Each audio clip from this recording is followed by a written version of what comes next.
começar aqui. Daí você...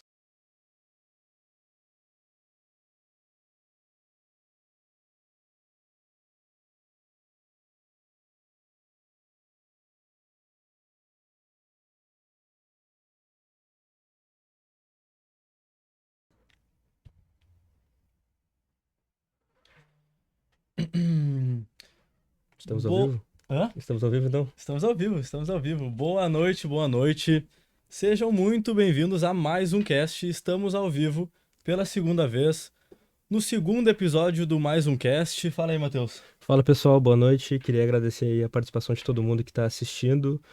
Já vou pedir, quem está no Instagram, já vai entrando pelo YouTube para vocês terem uma qualidade maior quando assistir a gente conversando aqui. E com certeza aí vai ser uma live aí muito legal. A gente vai conversar sobre vários assuntos. A gente não divulgou o convidado ainda, né, Pedro? Não, a gente ainda não divulgou o convidado ao vivo, né? Ao vivo, ao vivo. Daqui a pouquinho a gente vai divulgar ele, então, pessoal, para vocês.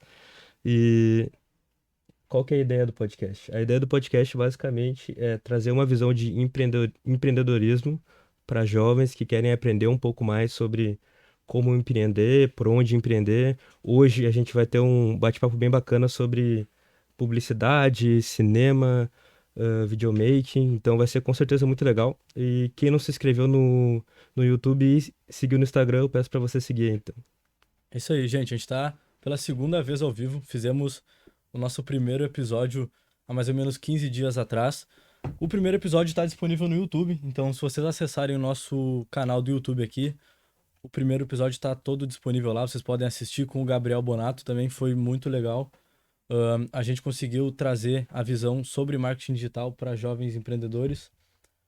Deixa eu puxar, a produção tá me falando para puxar o microfone um pouco mais para perto. Isso aí, a gente vai aprendendo ao longo da caminhada. Mas como eu ia dizendo, a gente ficou muito feliz com o resultado que a gente teve no primeiro podcast. A gente acho que atingiu mais de 60 pessoas ao vivo simultaneamente. Pô, É muito algo bacana o resultado. que foi além da nossa expectativa e foi muito gratificante, porque a ideia é justamente essa: trazer visibilidade para jovens empreendedores e fazer com que o público jovem que está nos assistindo também consiga ter essa noção, essa visão do empreendedorismo de quem já passou por muita coisa que nós vamos passar e que tem bagagem e experiências para nos passar sobre isso, né? A gente está basicamente fazendo uma coisa que a gente gosta, que é trocar ideia e falar sobre empreendedorismo, né? Exatamente. Pessoal, já aviso para vocês, em breve a gente vai estar no Spotify aí também, para quem quiser ouvir o podcast dirigindo. Daqui umas 2 semaninhas, acredito que a gente já vai estar tudo certo.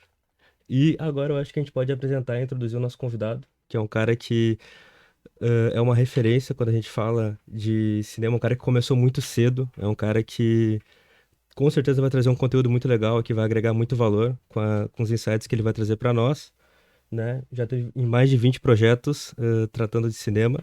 E com certeza eu acho que vai ser muito bacana Sim. conversar com ele.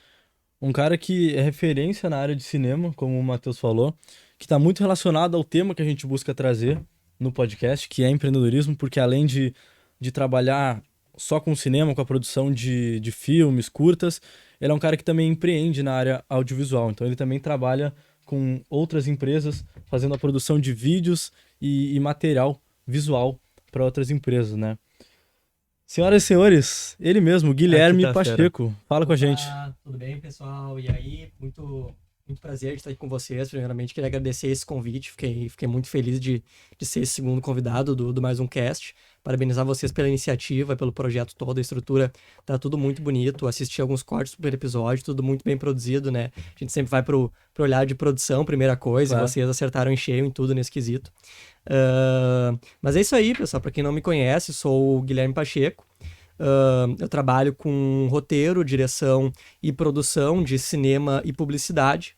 A nossa produtora, a Telart Filmes, ela tem essas duas frentes, então, né? A gente tem a frente de cinema, que no momento trabalha em um escopo mais autoral, agora está seguindo para fazer um trabalho com patrocínios, como foi o nosso último filme, que foi o primeiro filme que não foi bancado do meu bolso, assim, né? Não foi bancado pela parte de publicidade da Telart, mas que as duas coisas acompanham, né? Porque a frente publicitária da Telart, a nossa frente que atende empresas, seja para institucional, para comerciais, para internet, TV, ou criação de conteúdo mensal, acaba sendo a frente que é o nosso ganha-pão, né? Que é o nosso sustento, é o nosso empreendimento.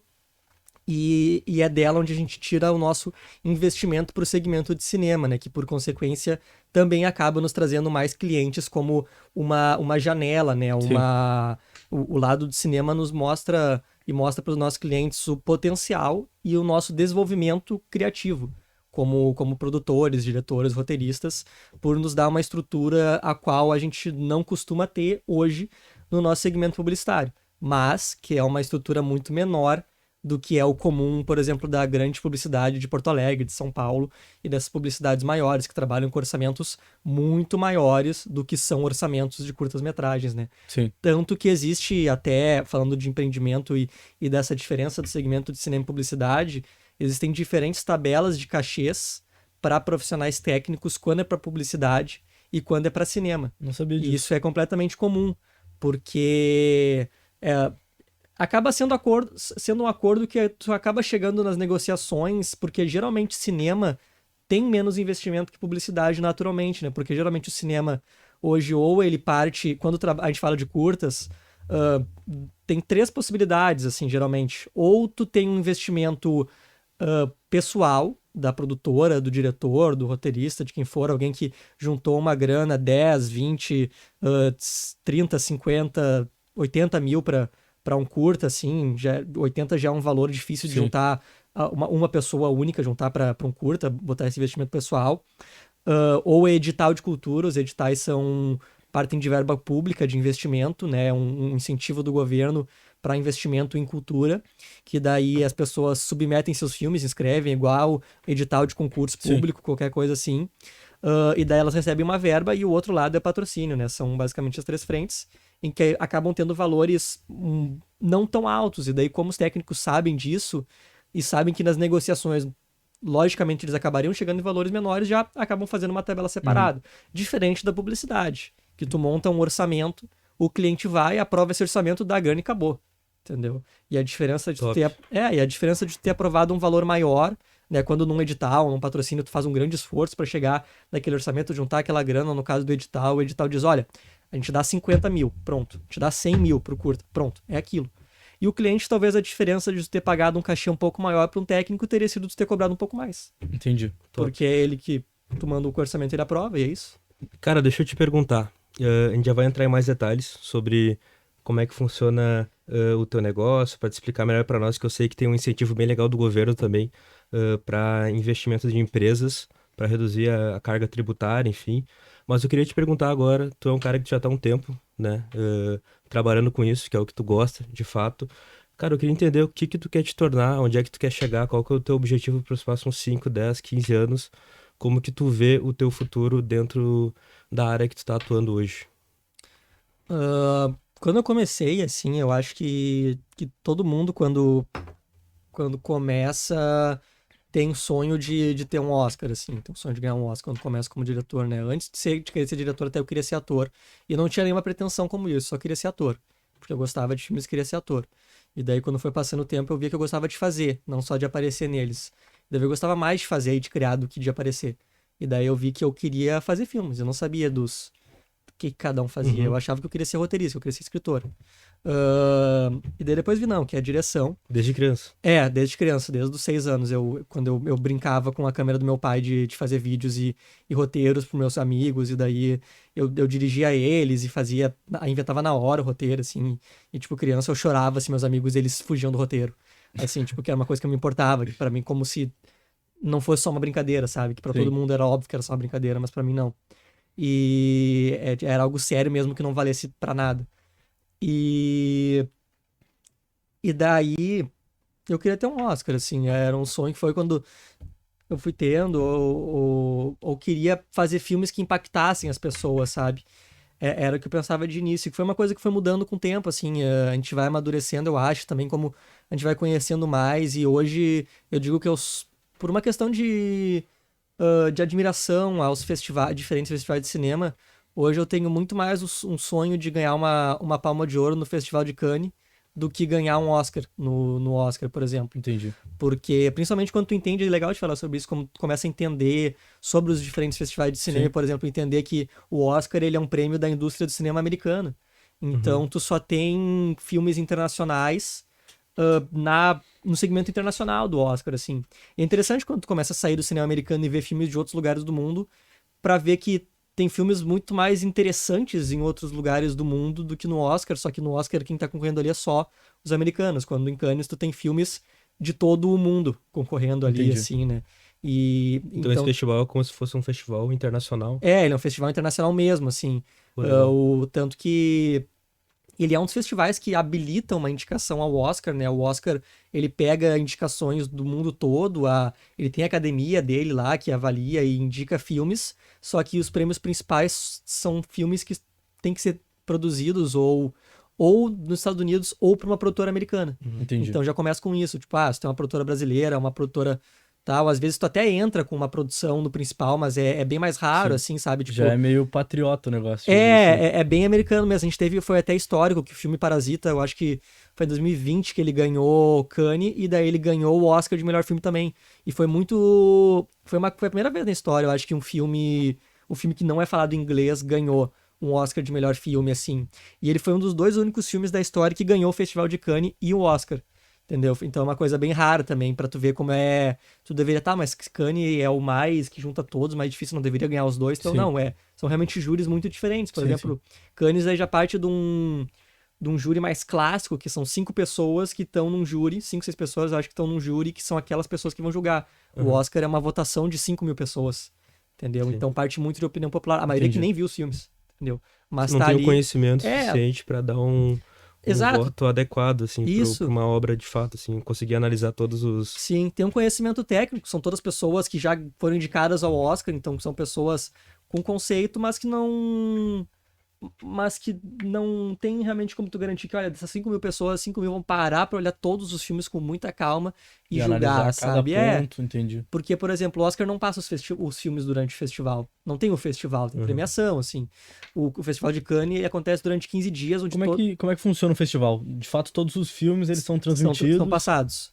O Festival de Gramado, como o Festival de Cannes, como todos os festivais tradicionais e montados nesse formato de festival de cinema, eles passam todos os filmes durante um período de tempo e no final tem a premiação. Gramado é uma semana. Não, Gramado são 10 dias, Cannes são 15 dias, por exemplo, que são muito mais filmes. Então tu vai no Festival de Cannes, tu pode assistir 20, 50, tem 80 filmes em toda Entendi. a mostra. Isso é assim. aberto, por exemplo, pro público assistir. A mostra principal, não. A mostra principal, tu precisa ter convite. Ou tu tá concorrendo nela, ou tu tem um convite de imprensa, uma coisa assim. Um negócio mais restrito, mais mas fechado. algumas mostras paralelas tu pode comprar ingresso. Entendi. E qual que seria o prêmio referência no Brasil de cinema? O Brasil é bem discutido, assim, sabe? Tipo, meio que cada festival vai dizer que eles são maiores. Se tu falar, o Rio vai dizer que é o maior, Gramado vai dizer que é o maior, São Paulo vai dizer que é o maior, o Grande Prêmio do Cinema Brasileiro vai dizer que é o maior. Gramado, com certeza, é o festival mais popular, Entendi. no sentido de ser mais conhecido. Não acho que seja o festival mais democrático, no sentido de, talvez, de filmes, quanto de poder atender ao festival, ou de, como é que Sim. pode dizer, de estética, assim, Entendi. Ele é um festival, mas que tem seu glamour também, ele é um festival bem europeizado, assim, sabe? Já é diferente do Festival do Rio, que daí se assume como uma estética bem brasileira. Entendi. Entendeu? Cada um tem a sua identidade. E o Festival de São Paulo é um festival bem indústria urbana, assim, então, por isso que se discute, sabe? Olha, se tu perguntar para uma pessoa, e até talvez é interessante falar isso, que para os nossos clientes, nenhum deles conhece o Festival do Rio e o Festival de São Paulo. Sim. Para eles, o Gramado é o maior festival do Brasil, isso não tem dúvida. Entendeu? Se tu perguntar para alguém da indústria do cinema, talvez vai te dizer que o prêmio do Festival de São Paulo é mais importante. Vai te dizer que o prêmio da Associação Brasileira de Cinematografia é mais importante para melhor fotografia. Sim. E para prêmios técnicos. Entendi. Ou muita gente vai dizer que é o Festival do Rio. Sim, mas Entendeu? cada um vai ter o seu impacto local também. Exato. Por mais que esses festivais sejam, por exemplo, um é do Rio, outro é de Gramado, eles são abertos para que concorra nacionalmente. Sim. Entendi. Eles têm mostras... Gramado, ele é um festival, e que é muito legal disso, assim, até Eu não cheguei a, eu nunca passei em São Paulo e Rio, então eu não cheguei nem no Grande Prêmio de Cinema Brasileiro, então eu não cheguei a estar atento a esses detalhes. Mas eu acredito que Gramado seja o único desses que tem uma mostra regional. E isso é muito legal, por causa que realmente parte de um interesse do Festival de Cinema de Gramado, junto ao governo do estado, de fomentar a cultura e os realizadores daqui, né? De tu ter uma mostra fechada onde só passam filmes daqui, né? Onde tu consegue cercar essa concorrência para estar fazendo essa exibição. E Entendi. daí é diferente, por exemplo, desses outros festivais que tu concorre com o Brasil inteiro. Eu já passei em outros festivais também. Eu já passei no Festival de Minas Gerais, que tinha mostra regional também, que tinha concurso de Minas e tinha concurso nacional. Top. Cara, deixa eu te perguntar, falando agora primeiro nacional e depois em âmbito mundial, quem que são as referências pra ti hoje do cinema? Que acredito que deve ter várias, né? Porque tu, enfim, tu tá no negócio já há muito tempo. E, cara, hoje no Brasil, tem alguém e quem é essa pessoa que o cara, esse cara que eu admiro, esse cara aqui, se um dia eu conseguir chegar no nível dele, eu vou estar feliz. Esse cara aqui no a nível mundial para mim é o top, é o assim, A nível brasileiro, eu acho que pra mim, sem dúvidas, quem eu mais admiro é o Kleber Mendonça Filho hoje, que ele é o diretor do Bacurau, do Aquários e do Som ao Redor, assim, que são 3 filmes que passaram no Festival de Cannes e que o último filme, o Bacurau, que foi um filme que ele fez 2 coisas que eu tenho interesse em fazer, né? Como eu comentei, eu esqueci de completar esse detalhe, mas eu entrei no cinema mais do que ganhar prêmios e eu sinto que isso é uma coisa que às vezes a gente se perde no caminho, porque a gente começa a entrar nesse meio de premiações, de festivais, e acaba às vezes esquecendo o motivo de por que a gente começou em tudo isso. E eu comecei em tudo isso pra falar com o público, sabe? Pra fazer filmes pras pessoas, que as pessoas vão ver. E que a gente tem muito esse problema nos festivais de tu fazer teu filme tem que circular em festivais durante 2 anos, e daí só depois disso as pessoas podem ver. Porque um festival, ele não vai passar teu filme se ele tá no YouTube, Sim. né? Porque, por exemplo, o festival, ele passa teu filme. tem que ser algo Tem que ser exclusivo algo pro Ele passa teu filme porque, assim, é a mesma coisa que tu não vai pagar um ingresso pra ver o filme da Marvel no cinema, tu pode ver ele no YouTube. Sim. Então não Entendi. tem por que tu naquele festival, não tem por que o festival passar teu filme se ele tá no YouTube, qualquer um pode ver. Ah, E daí ele acaba ficando recluso, e daí a gente não mostra ele para as pessoas, mas eu diria que então, além de ganhar prêmios, meu sonho é realmente fazer filmes que impactem as pessoas e que tragam algo de positivo na vida delas, sabe? Que alguém olhe ou receba uma mensagem e a pessoa diga que, olha, tipo, esse filme ou me ajudou a passar por algo difícil ou mudou minha vida, minha perspectiva em algum sentido. E não que eu seja alguém que tem as respostas de algo, mas que talvez eu quero tentar encontrar algumas respostas para colocá-las em tela. Ou pelo menos o que eu sinto que é verdade. E daí o Kleber, ele é alguém que conseguiu fazer isso, de certa forma. Fez filmes de impacto cultural e que tiveram relevância nesse festival. Por exemplo, Top. o Bacurau, ele foi um filme que ele lucrou mais de 10 milhões de reais em salas de cinema brasileiras. Ele custou 10 milhões de reais de produção. Ao todo, ele lucrou 30 milhões de reais em marketing global. Então, ele é um filme que se pagou, e isso é bem interessante, porque são raros filmes que se pagam de produção brasileira, principalmente por um preconceito que o brasileiro tem do que é produto brasileiro e de uma falta de verba de marketing nosso. A gente não tem verba de marketing para ganhar da divulgação dos filmes americanos no cinema. Porque enquanto tu tem nada, nenhum filme tem verba de marketing real hoje no Brasil, tu consegue uma verba de marketing de algum jeito, mas vai ser 500 mil, 1 milhão. Se tu der da Netflix, a Netflix vai patrocinar pra ti, vai fazer o marketing.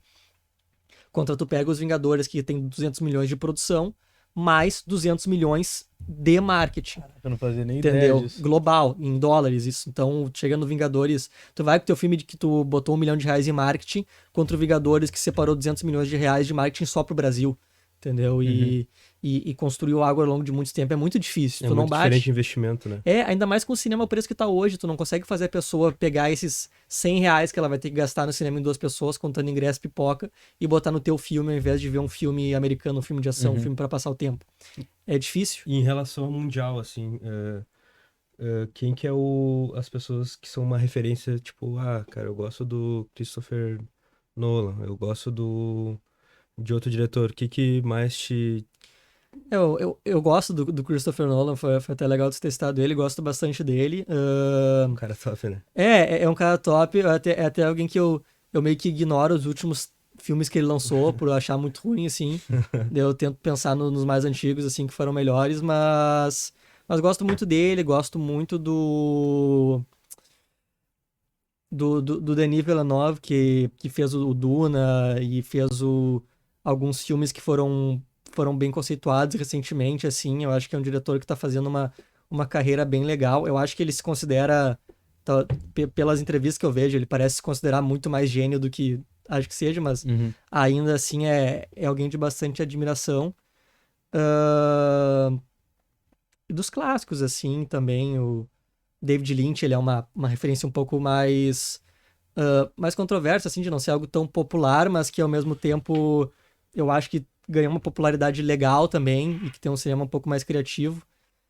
E daí depois indo pros clássicos, né? Sim. Tarantino, Kubrick, Hitchcock, assim, que Sim. pra mim são referências de realmente mestres da história, assim, né?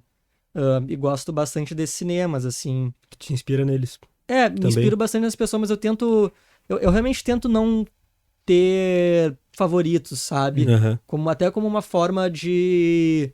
Por eu ser uma pessoa que, como eu trabalho com isso, eu dependo de criar um repertório próprio, de ter... Tem que ser muito autoral. É importante que eu consiga criar uma voz própria, uma Sim. imagem própria. É importante daí que eu acabe não dizendo, eu gosto desse estilo, gosto de tal estilo, e sim, tipo, estar aberto para muitos estilos, né? Tanto que eu gosto muito de diretores japoneses também, coreanos, e de épocas mais antigas, sempre tento realmente fazer um trabalho de pesquisa, sabe? Tipo, olha, esses são os caras que eu admiro de hoje, mas eu acho que cada pessoa, cada realizador de diferentes épocas teve grandes méritos ao que realizou na sua época. Por exemplo, a gente tem o Orson Welles, que fez o Cidadão Kane, que hoje ele é um filme que, ok, ele é legal. Eu acho que dificilmente alguém que não seja estudante de cinema ou muito cult vai assistir, vai ver o filme todo e achar legal, assim.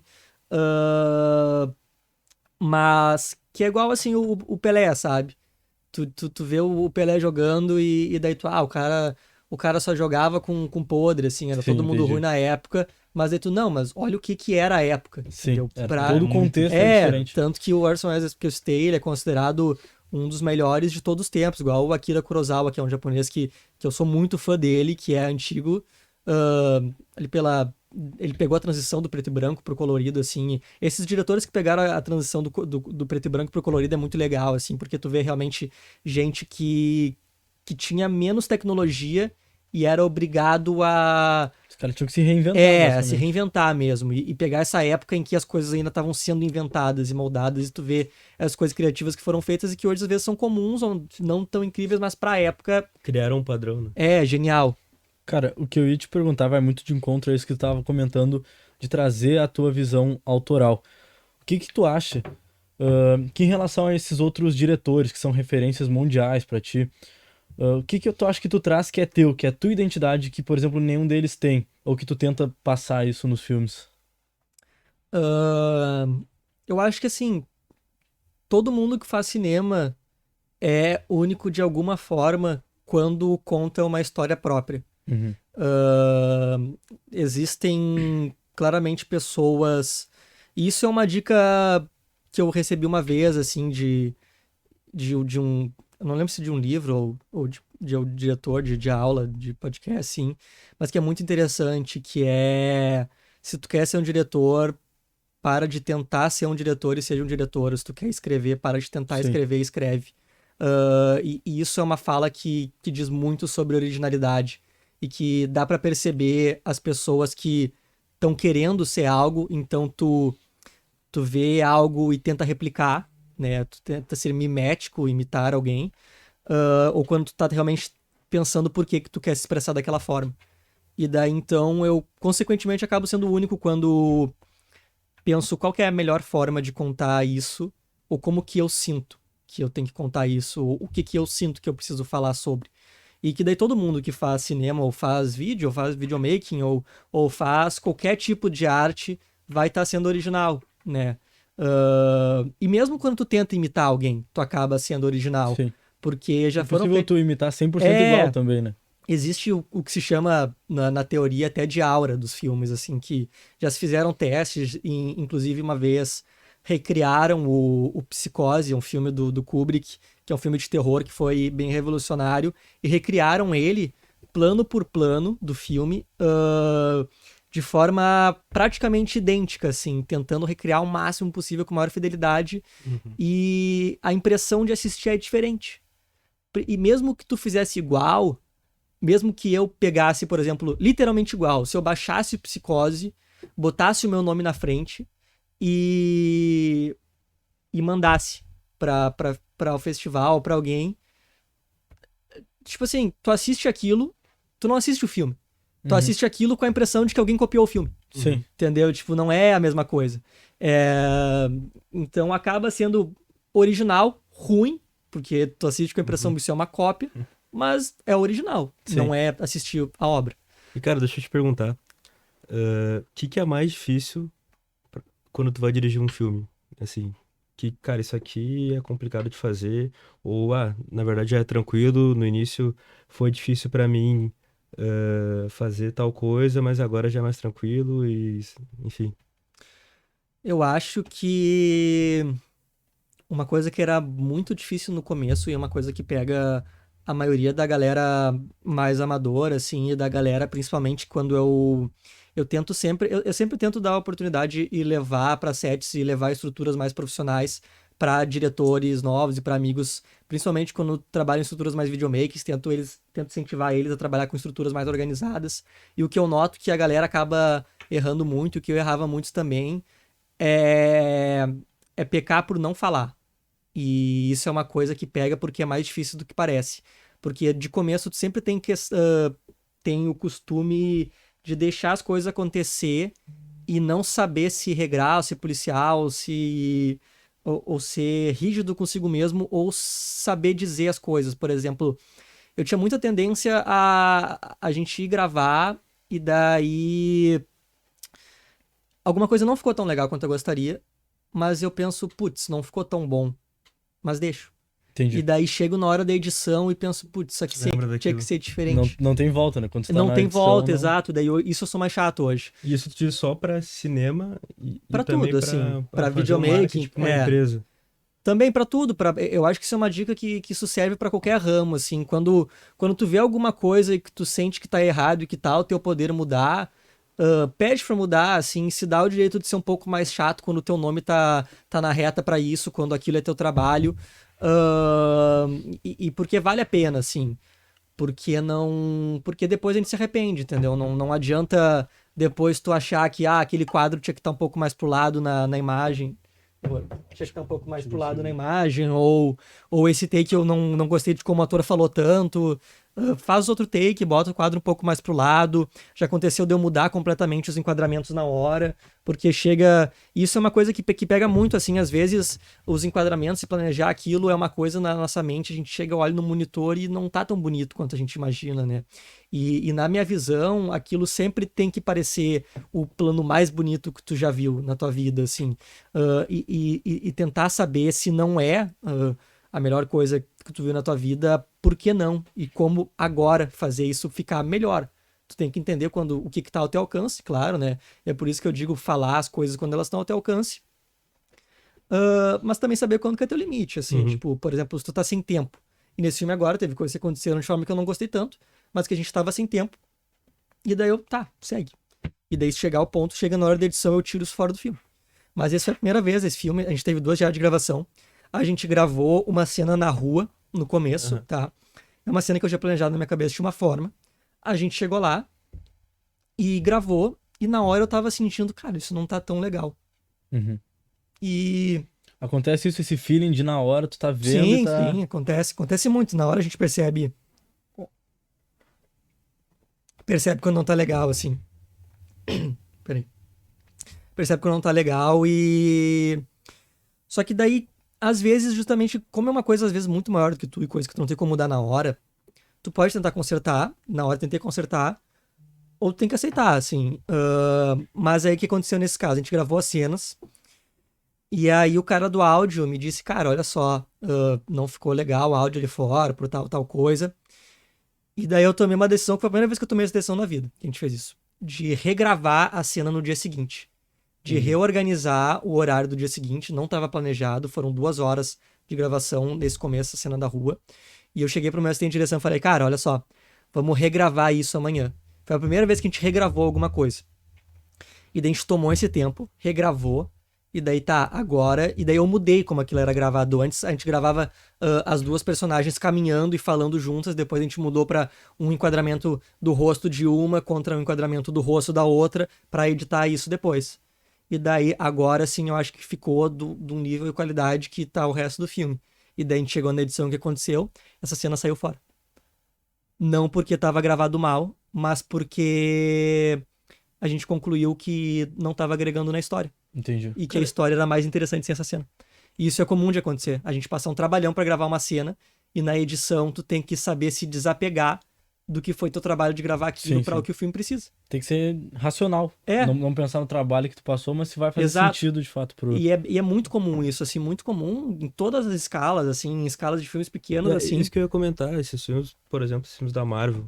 Eu já vi um monte de notícia, por exemplo, que os caras gravaram um filme de 3 horas, só que daí quando chega e vão lançar o filme, eles cortam boa parte das cenas ali pra entregar um produto diferente no final. É, É porque pra melhorar de fato. é que tem muitos motivos, assim, tipo, melhorar é uma questão um pouco subjetiva, assim, tipo, tanto que a gente tem os cortes do diretor. A gente às vezes lança uma edição deluxe de Blu-ray do DVD, que ali tem o corte do diretor. E pro diretor, aquele é o filme, aquele é o melhor. Uhum. Mas daí a gente tem o corte teatral, que é o corte que vai pro cinema. E daí pode ser que o corte do diretor... Por exemplo, a gente teve agora o Snyder Cut da Liga da Aham. Justiça, e que ele é um filme de 4 horas. E o Liga da Justiça que foi pro cinema, ele é um filme de 2 horas, Completamente diferente. com muitas regravações e muitas coisas. Por quê? Porque pra DC, aquele filme era muito sombrio, esse filme é muito grande... isso não é o público que a gente quer, Sim. isso não tá na nossa visão. E daí lançou os 2 filmes e o corte do Snyder é muito melhor. A um ponto que chega a ser bizarro que aquele filme de 2 horas tenha sido lançado no cinema. Então por isso que é subjetivo, sabe? E às vezes os estúdios têm pressões, distribuidora tem pressões, coloca pressões, e é compreensível que eles tenham pressões, porque são eles que estão pagando o filme, né? É o dinheiro deles que tá sim. na reta. E daí quando tu tá colocando 200 milhões na produção de um filme, tu tem que ter muita garantia de que tu vai ter um retorno desse investimento. Querendo ou não, é um produto, né? É um produto. E, por exemplo, um Liga da Justiça do Zack Snyder é um filme pra 18 anos, entendeu? Quanto mais tu Nicha o público. tu nicha o público, um filme de 18 anos, e a diferença de 16 e 18 é muito grande. Porque um filme de 18 anos, tu só pode entrar com os teus pais ou sendo maior de idade.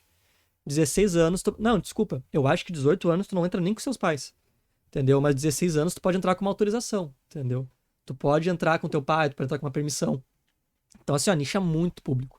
Então, é uma coisa que eu hoje, por estudar mais distribuição, eu conscientemente tento não fazer os filmes não passarem de 14. Eu tenho meu filme do ano passado de Gramado, ele era para 16. Esse filme, esse ano, eu fiz um esforço para ele ficar em 14, justamente por essa questão de público. Até para festival não importa tanto, porque ninguém menor de idade vai em festival assistir, Sim. então não faz diferença. Mas faz diferença no horário de exibição da TV, por exemplo. Quando o festival vai passar na TV o filme, aí se teu filme é 16, 18, ele fica para depois da meia-noite. Entendi. Ele fica de tardezão. Mas e também para me regrar, porque como eu quero fazer filmes pro público, eu quero aprender e me regrar a contar histórias que vão chegar no público, né? É até questão de tempo, entendeu? Dificilmente alguém vai no cinema ver um filme de 3, 4 horas. Então, olha, vamos fazer essa história ficar boa com 1h30. Sim, Porque daí é vai mais- ficando mais desafiador pra ti. E é mais barato de produzir também. Tu comentou um pouco sobre o projeto que tu tá trabalhando, sobre esse caso que vocês tiveram que cortar uma cena e tal, mas fiquei curioso pra entender um pouco mais qual que é esse projeto que vocês estão trabalhando no momento, qual que é a ideia. O Anatofagia, ele é o curta que a gente produziu esse ano como a nossa distribuição anual em festivais. Ele foi inscrito agora no Festival de Cinema de Gramado, vai ser inscrito em outros festivais também, que a gente aguarda daí para saber se fomos selecionados ou não, Entendi. mais pro meio do ano. Ele é um filme que ele foi patrocinado por empresas de Gravataí, né? A gente é uma produtora de Gravataí e a gente cercou esse projeto para que ele fosse patrocinado só por empresas de Gravataí, Legal. para estar realmente fazendo essa união da indústria, sabe? Então foi patrocinado com o patrocínio master da Magic Brands, que é uma empresa que tem free surf, code LRG. Foi patrocinado pela Bonton, que é uma loja que fica ali do lado da família de Gravataí, que deu as roupas pra gente também. Roupas lindíssimas que estão no figurino do filme. Pelas Massas Romena, pela Camila Bernardes, que é uma designer de exteriores. A gente teve apoio da Juliana Kerbis, que tem tanto uma clínica estética em Gravataí quanto um spa, da Owell, né, que vocês conhecem. Sim. A Owell apoiou o filme também, deu uma grana pro filme. Tem uma empresa que tá forte aí, mas o apoio de estruturas e de equipamentos da R-Câmera, que é quem a gente aluga equipamento de câmera, da Task Light, que é quem aluga pra gente os equipamentos de luzes, quem montou a luz. E que eu sempre tento incentivar até os videomakers e essa galera, quando eu falo sobre estrutura de produção, a alugar equipamento ao invés de comprar, porque realmente te permite ter estruturas de tamanhos muito maiores do que tu teria se Isso é um fosse negócio que eu comprar. ia te perguntar, cara. Quando tu começou há quanto tempo, mais ou menos? Uns 5 anos a atuar diretamente nessa área?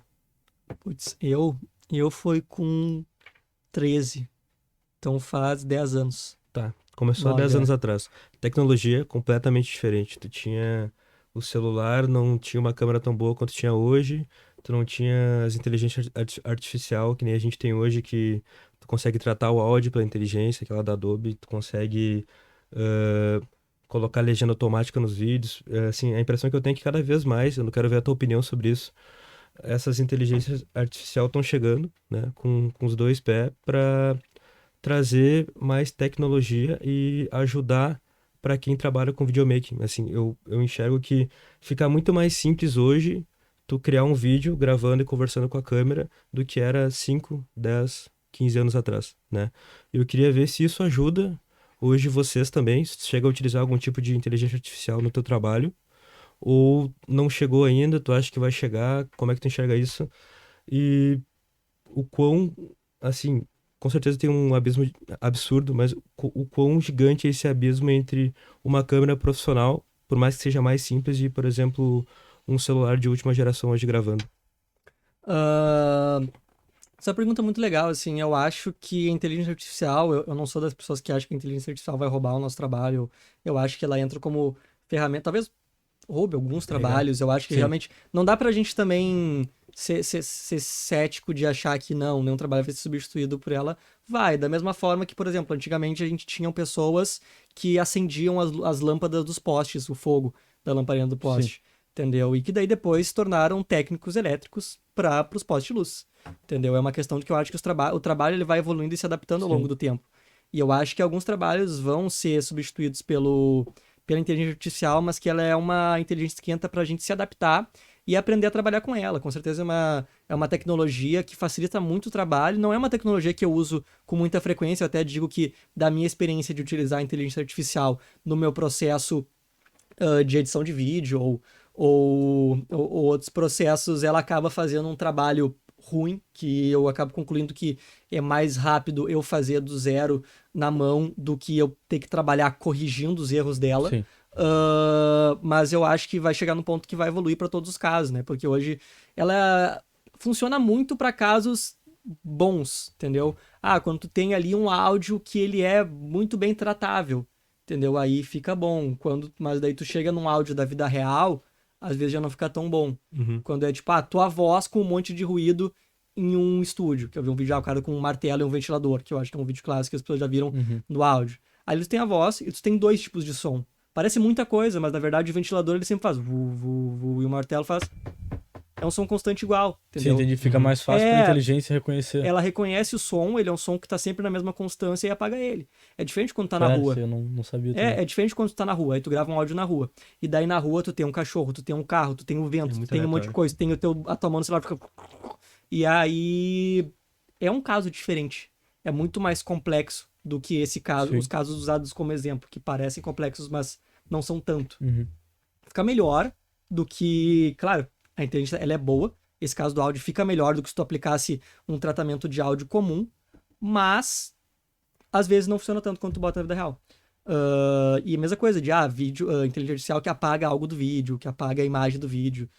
Tipo assim, tu bota em casos não tão bons, não funciona tão bem. E Tipo, um cara leigo, que não tem a mínima edição, como é a mínima ideia de como é que ele vai editar um vídeo, imagina que pra ti não deve, tipo, com certeza. Tu vai fazer a edição ali, tu vai enxergar ali o defeito da inteligência artificial, mas um cara que quer iniciar e não sabe trabalhar com edição, não sabe tratar o áudio, acaba que eu acho que ajuda muito, né? tá ótimo. Eu acho que assim, eu acho que foi até interessante tu ter comentado o caso do celular, da câmera de cinema, por causa que eu acho que é uma resposta que ela é parecida para essa Uhum. questão da inteligência artificial, né? Que é a questão de para quem que isso é feito. Para pessoa que vai fazer um conteúdo próprio para a rede social, é muito bom que isso exista.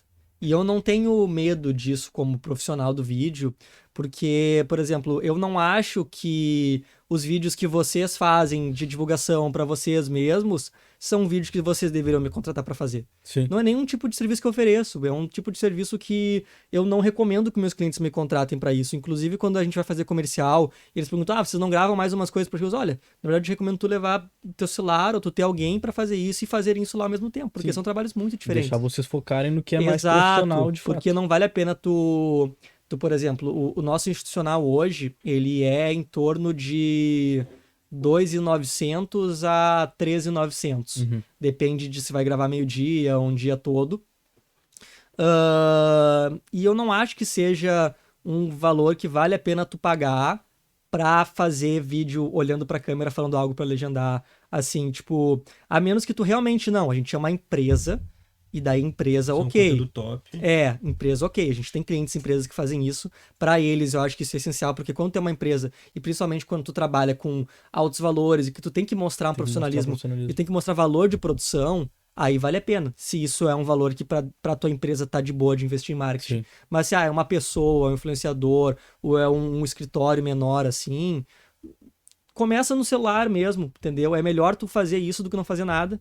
E a gente está conseguindo qualidades boas hoje com esses tipos de equipamentos, com celular, com inteligência artificial, mas que é diferente, assim, na verdade, é uma comparação bem ignorante na maioria das vezes quando no YouTube tentam comparar câmera de cinema com câmera de celular, porque na maioria dos casos, tipo, eles mostram, olha como fica parecido, e daí, tipo, tu pega o celular no melhor caso possível e opera a câmera de cinema da pior forma possível. Entendeu? E daí edita as duas pela mesma timeline, tratando a imagem das duas igual, que é diferente, tu não trata a imagem das duas igual, e colocando as duas no YouTube, que vai fazer uma compressão ruim para as duas. Então, entendeu? Tipo, se tu quer botar no YouTube, não tem por que tu gravar com uma câmera de cinema. Tipo, o YouTube vai estragar a tua compressão do vídeo. Sim, talvez ele nem tenha capacidade para Ele não tem suportar isso, né? capacidade. Mas agora tu vai botar isso numa tela de cinema, olha, não grava isso com celular. Sim. É o que eu te recomendo, assim. Tu vai botar isso na Netflix, eles não vão nem aceitar o teu arquivo de celular, entendeu? Eles têm uma lista de câmeras que eles aceitam as gravações, assim. Então, é realmente essa questão de para quem que aquilo é feito, né? Eu acho que nunca o celular vai ultrapassar a qualidade da câmera de cinema, até porque se algum dia fizerem um celular que tem uma câmera da qualidade de uma câmera de cinema, a empresa da câmera de cinema vai pegar o sensor desse celular, vai botar 10 dele dentro de uma câmera de cinema. Vai fazer uma coisa muito melhor. E vai fazer uma coisa maior, né? Sim. Porque tu pode, né? O teu celular ele é desse tamanho. E eles têm objetivos diferentes também. Sim. A ideia do celular é praticidade, é ser algo rápido, ágil. Sim. E a câmera é totalmente outra. Não, o celular ele é desse tamanho. O sensor dele vai ter que ser sempre desse tamanho. Sim. E tu pode ter a tecnologia para deixar ele bom desse tamanho, mas a câmera de cinema é desse tamanho. Entendeu? Ela é tamanho disso aqui. Sim. E aí tu pode usar a mesma tecnologia para fazer algo muito maior. Sim. Cara, voltando um pouco e comentando sobre os diretores que tu nos falou, que era a tua referência, tu comentou um que seria o Adam Hitchcock, é isso? É o Alfred Hitchcock. Alfred Hitchcock. Eu acho que a frase que tu nos passou é uma É frase dele, né? Isso. Cara, relembra pra gente qual que é essa frase, o que ela significa pra ti, o que ela representa. Eu não lembro exatamente como é que é a frase, mas É alguma coisa relacionada à lógica. É uma frase que significa jogar a lógica pela janela em prol da Isso. criatividade, assim. Porque realmente, assim, por exemplo, no cinema, no roteiro, na direção, em tudo, às vezes a gente trabalha com muitas regras, assim, e que são regras importantes quando tá estudando. E eu vi um conselho que é sobre dominar as regras antes de quebrar elas, para que tu quebre elas de forma consciente, entendeu?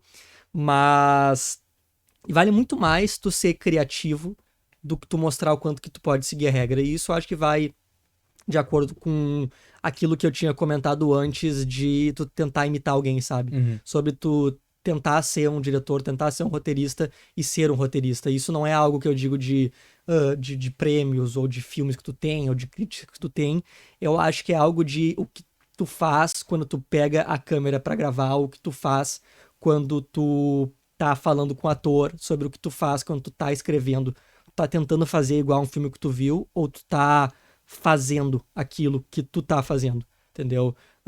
E daí ali é realmente, não é tu pensar, isso é bom, isso é ruim. Não, é o que tu sente que vai ser bom pra aquilo, sabe? É tu ser criativo e é tu pensar, ok, eu quero me espelhar em alguém, como que eu posso fazer isso de um jeito mais legal? Como que eu posso fazer isso de um jeito mais interessante? Mas a lógica é que se um filme começa de um jeito, ele tem que acabar de tal jeito. Mas então, não seria muito mais legal se eu começasse de um jeito, deixasse ao longo do filme todo mundo esperando que ele vai acabar daquele jeito que todo mundo já viu, e daí eu fosse para um lado inesperado, só que bom também. Porque quando vai para um lado inesperado, mas ruim é ruim, entendeu? Porque daí a gente vê um filme e daí a gente pensa, nossa, que final ruim, entendeu? Precisa acertar, né? É, exato, porque daí tu vê o filme tipo, o mocinho tá fazendo não sei o quê, ele vai brigar com o vilão, e daí no final, por motivo nenhum, ninguém esperava, ele dá um aperto de mão no vilão e fala, é nóis, Sim. crédito. Foi inesperado, foi criativo, mas foi ruim, Sim. entendeu? E eu acho que criatividade também no cinema, ela não tá só voltada a uma cena que tu vai criar, um cenário que tu vai fazer. Eu acho que dirigir um filme também deve ser algo muito complexo, onde com certeza tu vai ter vários problemas durante a gravação, vai ter várias dificuldades. E eu acho que a criatividade também entra em tu ser criativo para reinventar soluções para esses problemas que tu vai ter durante a direção de um filme, né? Dirigir igual produzir é resolver problemas, assim, É. o tempo todo. Tu tá o tempo todo tendo que adaptar, a gente começa com uma visão, né? Eu acho que para dirigir, assim, a maioria dos mestres fala isso, que para dirigir tu não tem que entender nada de técnica, tu tem que ter uma visão. E tu tem que saber te comunicar para as pessoas o que tu tá vendo, entendeu? E todo mundo vai ter uma visão de alguma forma. E talvez eu acho que isso sirva para qualquer tipo de coisa. Por exemplo, para qualquer empreendimento, da mesma forma que dirigir, eu acho que dirigir um filme que tu tem que saber o que tu quer e saber dizer para as pessoas que sabem fazer aquilo como tu quer. Uhum. Tu quer fazer um site, então tu vai contratar um programador e vai ter que saber explicar para ele como é que é esse site, como é que é esse aplicativo, esse programa que tu quer fazer. Não necessariamente tu tem que ser a pessoa que sabe programar ou que entende de programação. Claro, se tu entende disso, vai ser mais fácil tu se comunicar. Eu quis passar por todas as áreas do cinema. Eu entendo de foto, de som, de edição, de direção, de roteiro, de produção, de direção de arte, porque isso facilita tu saber o que cada um pode ou não pode fazer com um orçamento, ou pode ou não pode fazer com essas coisas que tu já definiu para os outros setores. Então é mais fácil tu se comunicar. Mas quando tem alguma coisa que eu na minha visão, aqui a câmera vai vir lá de cima e ela é uma câmera que ela sai ali de cima, vem andando da volta na sala e para aqui do lado do olho do ator. Eu não tenho que ser a pessoa que te diz como que tu faz isso, entendeu? Sim. Aí eu vou contratar o diretor de fotografia, que vai contratar um maquinista que vai saber qual que é o suporte de câmera que tu usa para fazer isso, e se ele tiver orçamento, ele faz. O que pode acontecer, e que daí é a solução de problemas, é essa adaptação, é eu falar que eu quero fazer isso como diretor, e daí eles falarem, olha, para fazer isso custaria tanto, chegamos no produtor, o produtor disse que a gente não tem grana para fazer isso assim. A gente pode fazer desses jeitos, ou a gente faz desse jeito aqui, com a câmera na mão, numa escadinha, eu vou fazendo, mas vai ficar tremido. Tu prefere fazer isso tremido, ou tu prefere mudar para fazer isso de outro Sim. jeito? Aí são escolhas que tu Vai vai dar tomando. tua tomada de decisão. Exato. Daí eu posso dizer, tá, então acho que tremido não fica legal. Acho que então a gente muda, a câmera só fica parada ali e corta para depois aqui do lado do cara, ao invés de fazer todo esse caminho. Entendi. E assim tu vai se adaptando, entendeu? Tu vai tendo que fazer o melhor trabalho possível para encontrar o meio campo entre a tua visão criativa e o que tu conseguiu ou podia fazer naquele momento. Entendi.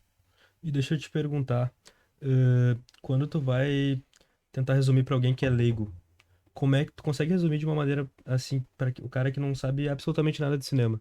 Como é que funciona a agenda de produção. É tipo, cara, primeiro eu vou gravar um take dos atores, depois primeira coisa que eu vou ter o roteiro, depois eu vou fazer as gravações, depois eu vou tratar o áudio, depois eu vou fazer a edição, pós-produção, depois eu vou rever e depois eu vou lançar o filme. Como é Claro, que funciona isso? normalmente começa pelo roteiro. Eu digo normalmente porque eu sou uma pessoa que às vezes eu começo já pela ideia, pelo Uhum. conceito. A gente tem um projeto agora que eu só tive a ideia dele, fui atrás de possíveis patrocinadores e já tenho patrocinadores interessados na ideia sem ter o roteiro ainda. Mas tem gente que o normal é tu ter o roteiro, a partir do roteiro, e até algumas produtoras acham estranho que eu vou falar com elas antes de ter o roteiro, tipo só, não sei o que, mas o roteiro não tem roteiro. Eu tenho uma ideia e eu tenho gente interessada em fazer. Sim. Entendeu? E daí o roteiro eu vou fazer caso isso vá pra frente, porque senão eu não vou perder tempo escrevendo. Mas é normal que tu escreva e aí tu monta um projeto a partir desse roteiro. A gente nunca fala, digamos isso aqui, isso é desde aqui até Hollywood, até cinema em qualquer lugar. As pessoas falam, não falam é um roteiro que tá rodando pela cidade tentando ser feito. É um projeto. Tu trabalha em projetos. E aí ele é um roteiro, monta um projeto, o projeto vai incluir quem é o diretor, quem é a produtora, tem atores já que tu imaginou para esse projeto, para onde que ele vai ser distribuído, de quanto tempo vai ser esse filme. E daí tu pega esse projeto, né? Às vezes tu pode comprar um roteiro, pegar a parceria com um roteirista para fazer um projeto em cima. E aí tu vai captar, tu vai viabilizar ele. Entendeu? Às vezes essas coisas acontecem ao mesmo tempo, tá? Mas aí tu vai viabilizar, tu vai buscar a verba. Ok, conseguimos verba, encontramos verba. Então tu vai começar a pré-produção, que é onde tu vai pegar esse roteiro, tu vai pegar essa verba, vai montar um orçamento a partir daquilo, vai ver o que tu precisa para fazer, quantos lugares tem, quantas locações, né, que tu vai ter que gravar, quantas pessoas precisa, vai contratar a equipe, quem será que é o diretor ideal para esse projeto, ou se já tem diretor, quem será que é o diretor de fotografia, o produtor, o diretor de arte, quem que são as pessoas ideais para estar nesse projeto. E aí depois tu vai montar um cronograma, tu vai fazer achei que tava tocando o celular. Tu vai fazer a decupagem, né? Que é a organização dos planos, ensaios com os atores, que isso tudo tá nessa pré-produção, que é uma das partes que mais importante, mais demorada, assim, né? Que dura de 3 a 8 meses. E aí tu faz a gravação. E a gravação pode ser 3 dias no caso de um curta, ou 35 dias, 45 dias, 24 dias, por aí, quando é em um longa-metragem, assim. Aí tu vai pré-produzir, organizar durante 6 a 8 meses, assim, gravar em um mês, e daí passar 2 a 8 meses editando. E daí tu edita, depois faz o áudio, faz a cor, isso tudo ao mesmo tempo. Essas coisas de começo às vezes acontecem ao mesmo tempo da pré-produção. Às vezes tu já tá fazendo a decupagem, tu já tem a equipe, tu já tem cronograma, tu já sabe quem são os atores, e tu tá tudo certo para gravar, só esperando conseguir verba. E daí tu vai, consegue a verba e grava. Sim. Entrando nisso que tu falou da verba, pelo que eu entendi, uma das partes cruciais para tu dar viabilidade no projeto é a parte financeira. E para isso tu tem que ir atrás de patrocínios, tem que ir atrás de investidores.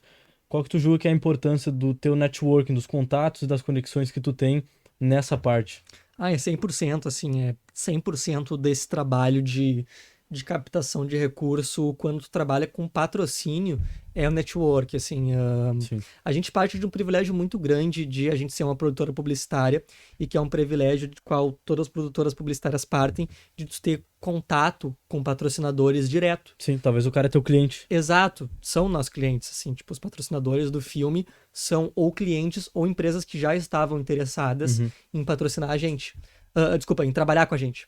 Então a gente parte desse contato e alguns desses contratos foram fechados numa reunião de cliente, assim. A gente chegou pro cliente, o cliente queria orçar algo e daí a gente falou, olha, além disso, a gente tem esse projeto que a gente está fazendo, que é da nossa viagem de cinema, e a gente está oferecendo primeiro para os nossos clientes. A gente deu esse privilégio para os nossos clientes primeiro. Até com uma boa relação com eles. Sim. E aí a gente fechou. Fechou com uma pessoa que não era nosso cliente, virou nosso cliente e patrocinador junto. Cara, desculpa te interromper, tem um benefício fiscal para empresas que querem investir, que querem ter uma redução fiscal Sim. investindo no cinema. Tem. Pode explicar para nós como é que... Claro. No nosso caso agora, foi feito com patrocínio direto, que a gente chama. Patrocínio direto é quando a empresa pega da verba de marketing e coloca no filme. A gente tem as leis de incentivo no Brasil. Tem a Lei Rouanet, tem a Lei do Audiovisual, tem a Lei de Incentivo à Cultura aqui no estado, né, que são leis estaduais, as leis de incentivo à cultura. E nessas leis permitem tu submeter um projeto a uma aprovação de crédito. Por exemplo, o Estado tem em torno de 12 a 15 milhões por mês para aprovar de dedução de imposto total para todos os projetos. Na Lei Rouanet, na Lei do Audiovisual, tem um valor muito maior, como é para o Brasil todo. E daí, aprovando o teu projeto, tu permite que empresas deduzam, no caso da Lei do Audiovisual, até 4% do imposto de renda delas. No caso da Lei Rouanet, até 6% do imposto de renda. No caso da Lei de Incentivo à Cultura, a LIC estadual, permite que elas deduzam uma porcentagem do ICMS delas, né, já não é do imposto de renda, relativa a uma tabela de quanto mais ICMS ela paga, menor a porcentagem que ela pode patrocinar. Por exemplo, se ela paga até 250 ou 500 mil, eu acho, ela pode patrocinar até 10% do ICMS dela. Então já é 25 a 50 mil reais. Se ela paga mais de R$1 milhão em ICMS, ela só pode patrocinar 5% do ICMS dela. Mas que seria, então, 5% de 1 milhão, acho que 50 mil, 50 mil. Então, tipo assim, é até meio engraçado que a empresa que paga 1 milhão de ICMS pode patrocinar a mesma coisa que paga 500 mil. Entendi. Mas é uma forma de cercear, né? Porque daí a empresa que paga 10 milhões de ICMS pode patrocinar 500 mil, entendeu? Daí já é um valor muito maior que elas poderiam. E daí, assim, o que acontece, tá? No final do ano, você tem que pagar essas taxas, né? Tem que pagar essa taxa anual. Por exemplo, o imposto de renda, a empresa faz o imposto de renda anual dela. E daí ela te paga esse valor adiantado. A empresa tem que ter esse valor em caixa, no caso do imposto de renda. E daí o que ela vai fazer é que ela vai ter uma comprovação do governo que ela deu esse dinheiro para um projeto aprovado numa lei de incentivo. E daí, na hora de tu fazer esse imposto de renda, tu só dá essa carta lá junto do teu imposto de renda e tu não tem que pagar mais aquilo. Aquilo é deduzido. Digamos, uma empresa ela deu 2 milhões de reais para um longa-metragem via imposto de renda. Sei lá, chegou em setembro, agosto ali, onde ela tem esse dinheiro em caixa, porque ela teria que dar, se ela pagou 2 milhões, 4%, ela paga 200 milhões de imposto de renda, eu acho, por aí.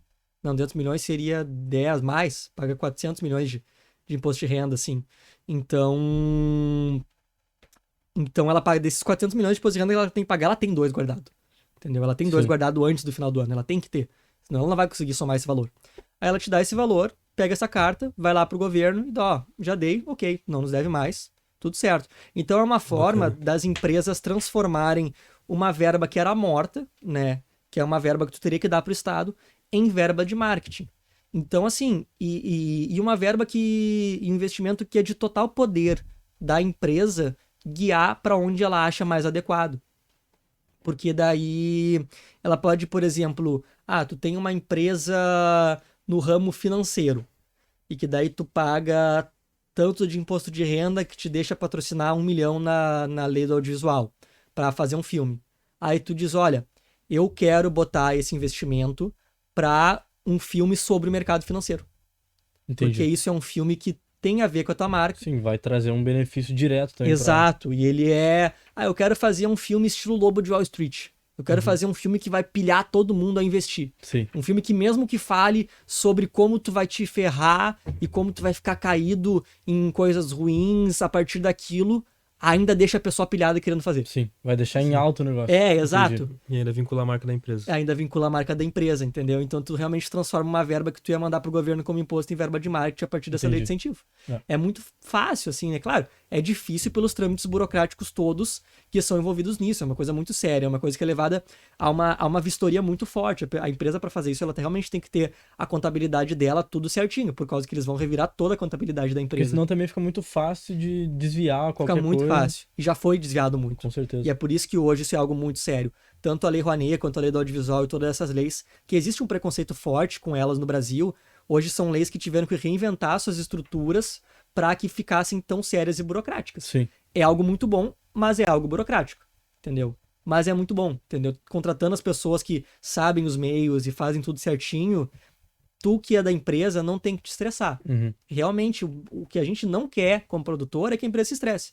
A gente quer que ela esteja tranquila para poder dar o financiamento, abater aquilo do imposto de renda dela e transformar aquilo em um investimento de Sim, marketing. e ter retorno sobre É. aquilo. E pra gente isso é bom, porque daí realmente torna possível um filme, uma produção, ah, por um valor alto e direto pra gente, né? Sim. É diferente dos casos de editais. Por exemplo, os editais de cinema, digamos, abrem... É que eu tô falando de coisas muito diferentes, né? Por exemplo, assim, a gente acaba tendo projetos de filmes que são muito mais publicitários, por assim dizer, assim, que são mais amigáveis aos patrocinadores, mas que não são as únicas formas de contar história. Muitas pessoas querem contar histórias próprias, ou querem contar histórias mais irreverentes, ou histórias que não são tão amigáveis a patrocinadores, ou realmente não querem ter esse vínculo, sabe? Porque tu deve ao patrocinador quando tu tá fazendo um filme por patrocinador. Tu passa, igual tu tem uma empresa de capital aberto, tu deve aos teus investidores, ao teu shareboard.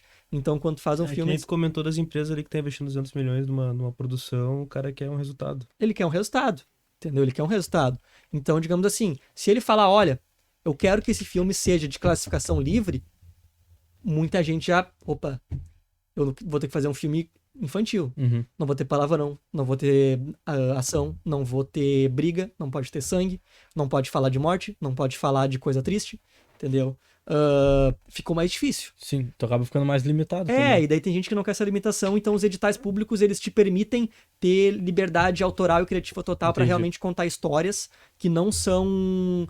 ah, que não são, às vezes, de tanto interesse do meio patronal, assim, do meio do patrocínio.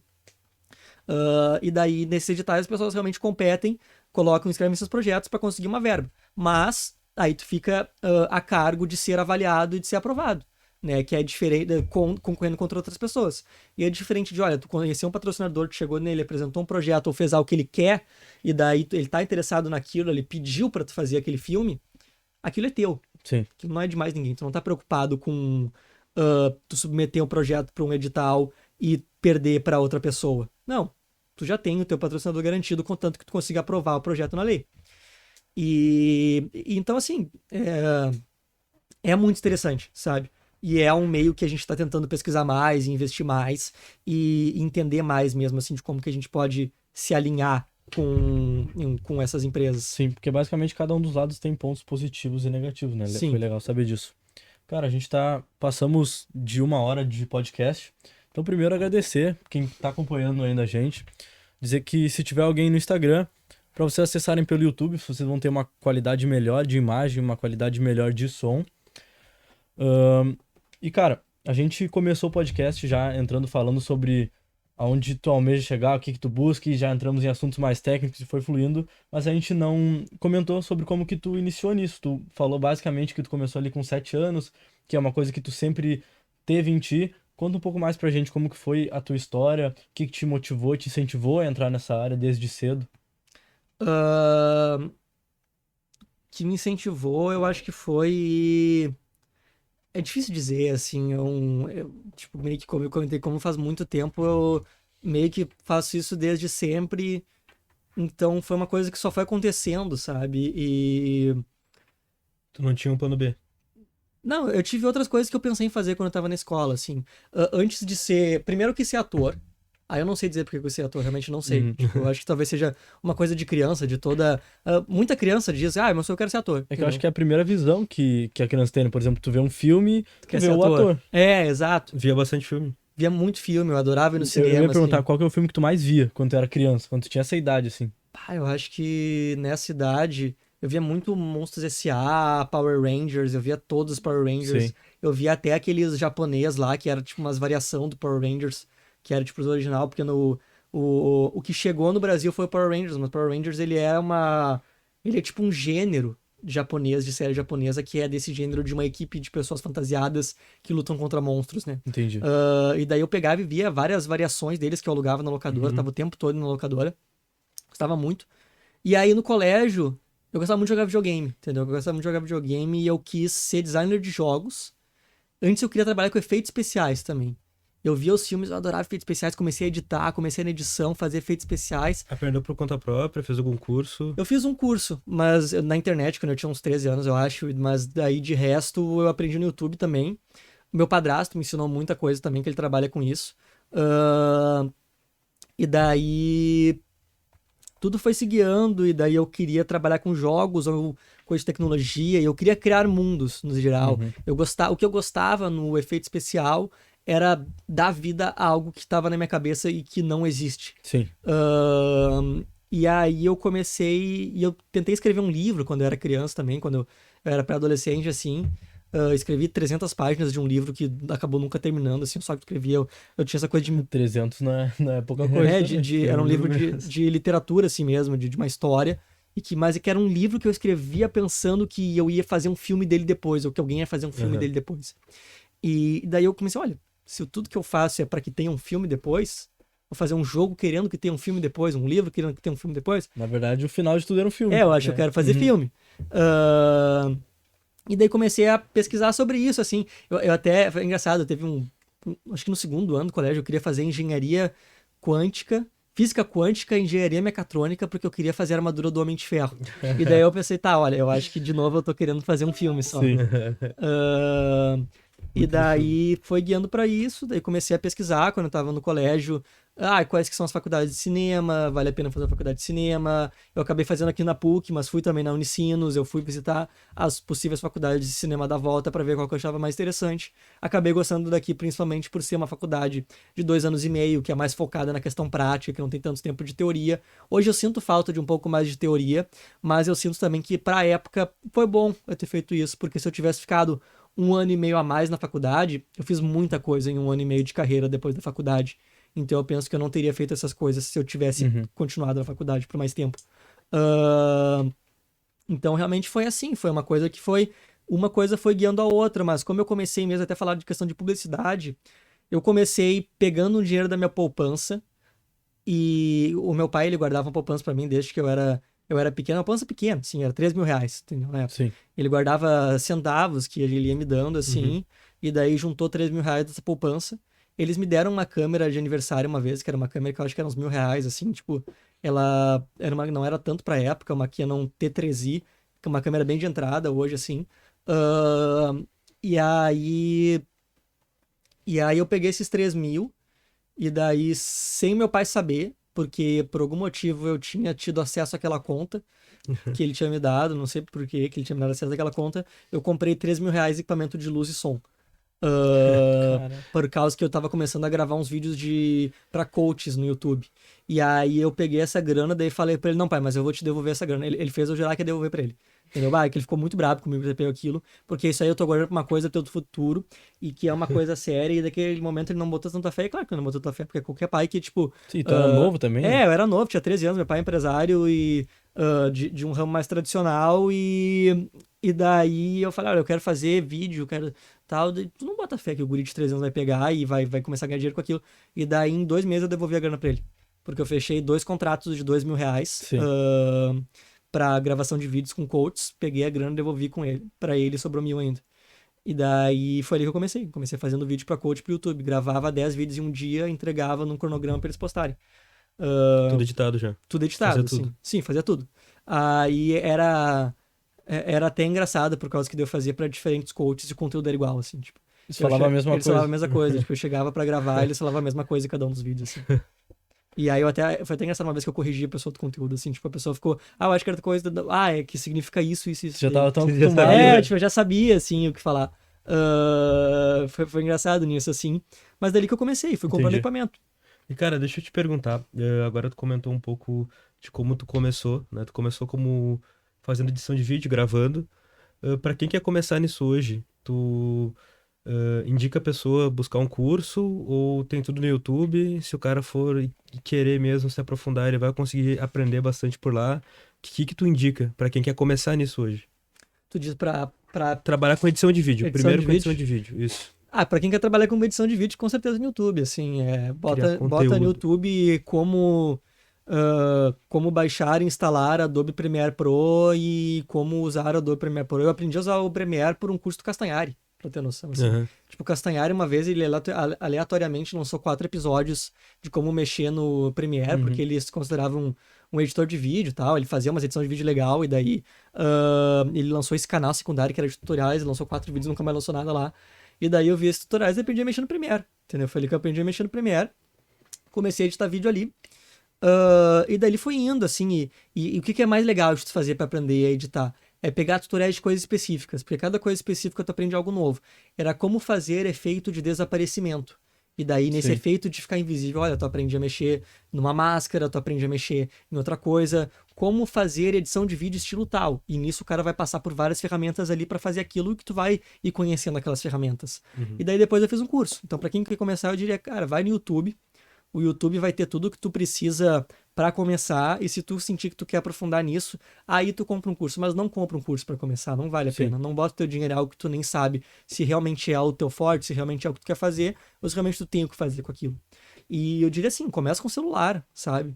Se tu tem um celular, não precisa nem ser um celular que tem uma câmera boa, mas aprende a gravar, porque com certeza, se tu tá começando, tu ainda não bateu no teto de capacidade tecnológica do teu equipamento, sabe? A gente tem muita gente viciada em comprar equipamento, porque fica num sentimento de que o equipamento vai te fazer melhor. Então, se eu ficar comprando mais equipamentos, eu vou ficar melhor. Só que muita gente que não bateu no Sim. teto do O cara equipamento poderia dela. aproveitar mais o celular dele, chegar até o topo pra depois ele, por exemplo, comprar uma câmera. Pra tu ter noção, eu não tenho câmera. Eu não tenho câmera. Eu Entendi. alugo câmera. Sempre que eu vou pra gravar alguma coisa pra um cliente, dentro do orçamento está o valor do aluguel da minha câmera. Entendi. Da Daí, câmera que eu vou alugar. Porque é uma câmera que ela custa 40 mil reais. Por exemplo, assim, eu não sei exatamente esse valor. Mas uma câmera que custa 40 mil reais e tu aluga ela por 600 reais a diária. entendi. Entendeu? Uhum. E daí, digamos que tu vai comprar ela. Aí a gente tem muita gente que consegue cobrar um valor mais barato porque comprou a câmera. A pessoa tá se iludindo primeiro, por causa que ela deveria estar botando um valor de aluguel para ela mesma, numa lógica dentro do mercado, que fizesse sentido. E depois essa pessoa comprou essa câmera, ela vai levar não sei quanto tempo para pagar ela. Ou ela vai ter que vender ela para comprar uma melhor. Uhum. Eu troco de câmera assim que o cara que aluga a câmera para mim trocar de câmera. E como ele tem mais gente que aluga para ele vai trocar de câmera com Sim. esse valor de aluguel Esse é o trabalho dele, né? muito mais rápido do que eu se comprasse a câmera. E daí é uma câmera que ela é mais do que suficiente. E a gente não bate no teto de qualidade dela para vídeo de Instagram. Porque tu não tem como tirar o total de qualidade dela para um vídeo de Instagram. Ela é uma câmera que a gente gravou o comercial para Marcelo Alimentos agora, que está sendo veiculado na RBS Band SBT nesse final de semana. Entendeu? Então, assim, ela é uma câmera que a gente gravou um comercial para TV. Entendi. E daí, se tu quer gravar um comercial com uma qualidade melhor, se tu quer gravar uma coisa pro cinema, que daí são casos mais específicos, tu vai adicionar isso no orçamento.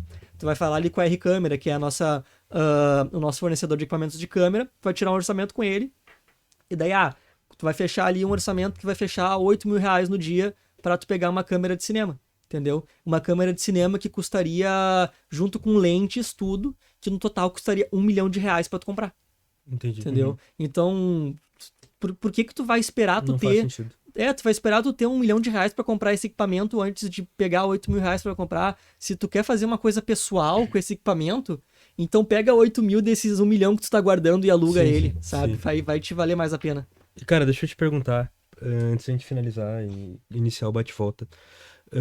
Cara, qual que é a diferença, agora saindo um pouco de videomaking, mas na pegada assim de pessoal que tá iniciando, que quer começar, alguém que quer fazer, por exemplo, propaganda ou cinema, qual que é a maior diferença que tu vê entre os dois? Os cursos, tu diz? Não, um cara que quer gravar uma propaganda, ele teria que ter uma faculdade de cinema também, ou não tem nada a ver, ou o cara que quer se tornar um diretor de cinema, ele teria que ter a faculdade.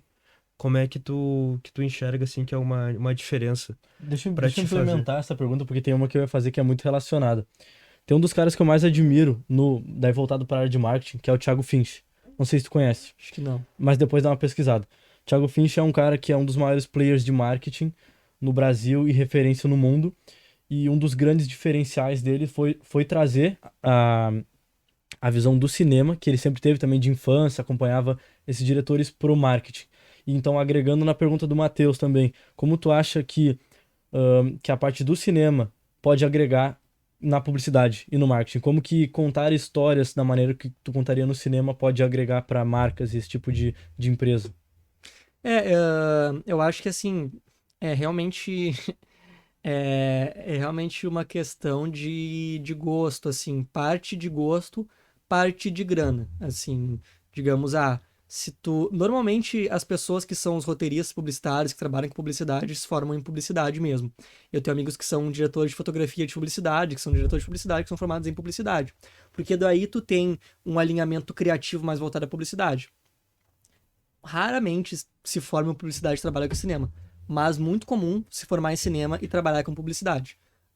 Justamente porque a maioria dos técnicos da publicidade ou são formados em cinema ou trabalham nos dois. Porque quem é técnico, por exemplo, mexe em câmera, mexe em luz, mexe em som, nessa parte técnica mesmo, não tem questão de alinhamento criativo com o outro, tem questão de tu fazer aquilo bem feito. Sim. Entendeu? Então tu faz pros dois. Já é uma mudança quando a gente tem diretores de publicidade, diretores de cena, né? Ou diretores e diretoras que alguns trabalham para publicidade, outros trabalham para cinema. E geralmente, quando trabalha nos níveis maiores, ou faz um ou faz outro. Entendeu? Não é comum um diretor de cinema, uma diretora de cinema grande fazer publicidade. E não é comum um diretor ou uma diretora de publicidade grande fazer cinema. Primeiro, publicidade é muito corrida. E ela envolve muito mais dinheiro. Envolve muito mais estrutura. Então, uma pessoa, por exemplo, vamos para São Paulo, tá? Um diretor de cena de São Paulo, que está acostumado a fazer publicidade para Vivo, para TIM, para Toyota, para marcas grandes, gigantescas, assim, para o Santander, que está acostumado a receber um cachê de 50 mil reais para uma semana de trabalho e que vai gravar 2 vezes por semana, entendeu? Que vai ganhar 400 mil por mês trabalhando em São Paulo, ele não vai para cinema para receber um cachê de 120 mil reais para um longa-metragem para trabalhar por um ano, entendeu? Não faz sentido para essa pessoa. Vamos botar o topo de orçamento daí de um longa-metragem de 15 milhões de reais para Netflix. Assim, que daí o diretor vai ganhar 500 mil reais, 600, 800 mil reais para fazer um trabalho de um ano. Ok, daí tu botou ali quase 100 mil reais por mês, mas ainda não chega perto dessa pessoa que trabalha com publicidade de São Paulo que ganha 400 mil por mês e que não tem tempo para fazer cinema. Como é que essa pessoa vai tirar um ano do trabalho dela? Ela não tem trabalho depois, entendeu? Sim. Tu tem 2 trabalhos por semana, tu trabalha o tempo todo, tu tem 8 publicidades por mês que tu grava todos os meses. Se tu falar pra tua produtora ou pra produtora de publicidade que tu trabalha, olha, vou fazer um longa, vão falar, beleza, daqui a um ano não vão te chamar. Não vão te chamar de novo. Vão ficar trabalhando com outra pessoa e quando tu quiser voltar, difícil voltar assim. Então, realmente, é uma questão que nem a gente tava falando no começo, sobre se especializar, sabe?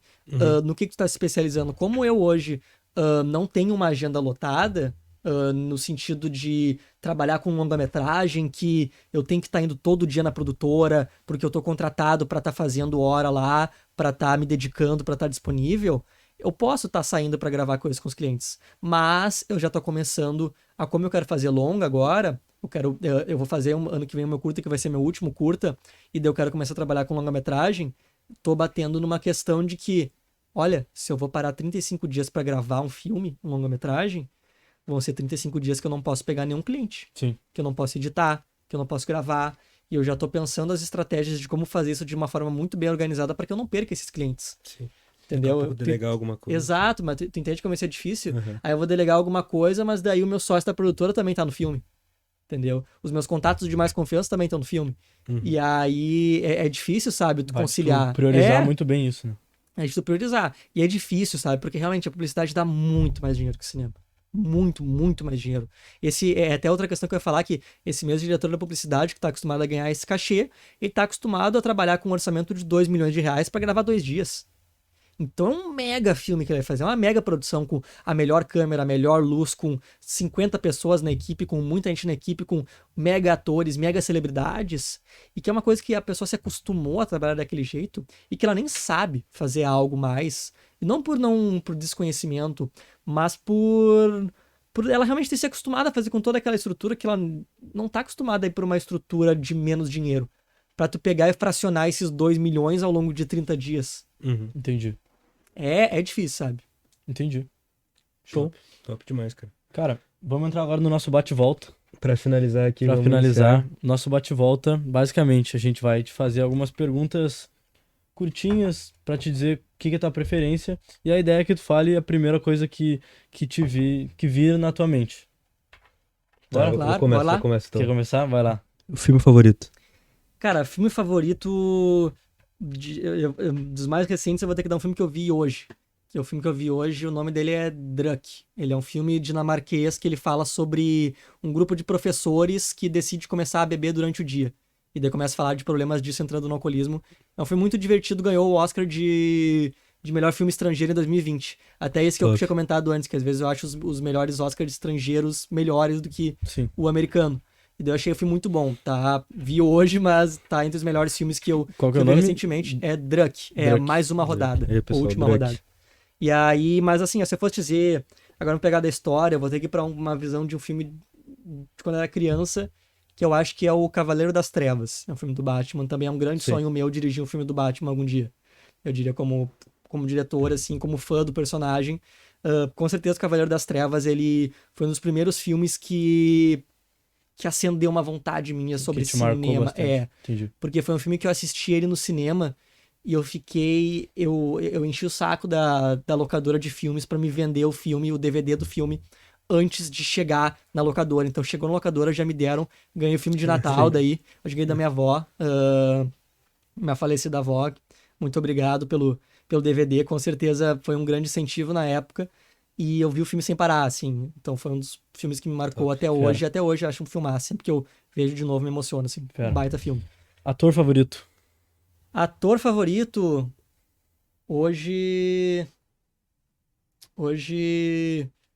Putz, eu ia ter que falar o Mad Milk, sendo que é o filme do filme que eu vi hoje. O cara do filme que eu vi hoje, Tá. do Druck também. Mas eu gosto muito também do Brad Pitt, gosto muito do DiCaprio, desses caras mais clássicos, assim. Sou bem fã da latitude da atuação deles, assim. Top.